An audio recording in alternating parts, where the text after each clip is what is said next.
பட்டாடை மூடி செல்லும் தேன் சிட்டோடு மெல்ல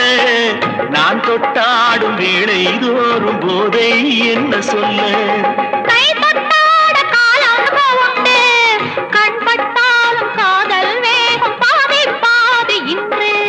பள்ளிக்கூடம் போகலாம் பக்கம் ஓடிவா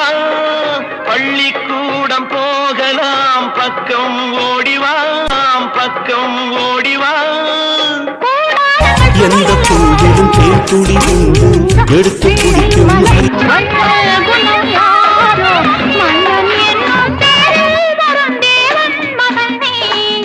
பச்சை கிளி முத்துச்சரம் முல்லை கொடியாரோ பாவை என்னும் பேரில் வரும் தேவன் மகனியோ